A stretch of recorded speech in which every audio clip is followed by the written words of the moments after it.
C'est tellement important parce que je pense que 70% des chiffres, ils partaient sans la rondelle. Moi, je trouve que ça a étouffé le Canadien, ça. Fait que c'est tough à un moment donné quand tu cours tout le temps après le puck. Ouais, mais c'est juste l'affaire. Puis je vais défendre mon style de joueur de centre qui prend des face-offs. C'est pas si simple. J'ai hâte de t'entendre. Non, mais attends, là, 30%, t'es dans la merde. Ouais, mais c'est pas si simple que ça, gagner un maudit face-off, Pascal, par exemple. Non, mais c'est une Non, mais je veux juste te dire, hier, tu as Sean Couturier, OK? Il a pris 23 face-offs. Il en a gagné 17. Il est 17-6, OK? Ouais. Ça veut dire qu'il en a pris pas mal contre tout le monde, on s'entend. Suzuki est 6 en 18, 33%. Lui, il vient de baisser en moyenne. Après ça, tu as Evans qui est 50%, Owen Beck, 50%.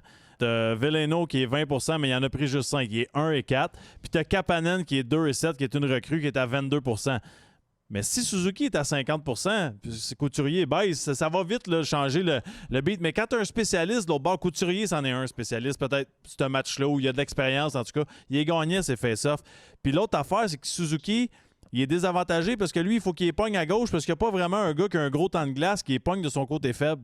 Tu sais, c'est ça la réalité. Je comprends ton point, mais quand tu regardes l'équipe, ça a été un facteur clé dans le match quand tu n'as pas la possession de la rondelle. Ça, c'est ton N. Moi, je peux pas te contredire là-dessus. Dans ma vie, des face-offs, j'en ai pris 0. 100%. Fait que je peux pas t'expliquer comment prendre un face-off. La plus grosse affaire, c'est qu'un face-off, je vais le comparer à quelque chose d'un peu trop dramatique, mais Dave va comprendre, c'est quand, mettons que tu as un plan de match pour un combat, puis tu reçois un coup de poing sur le nez, tu vois plus les choses de la même manière. Mais si tu en perds 2 tout de suite contre quelqu'un, puis tu avais une technique dans ta tête, là, tu commences à chercher, puis tu essaies. Le prochain face-off, tu essaies une nouvelle affaire, ça marche pas. Là, tu essaies une autre affaire, puis là, tu te cherches toute la game.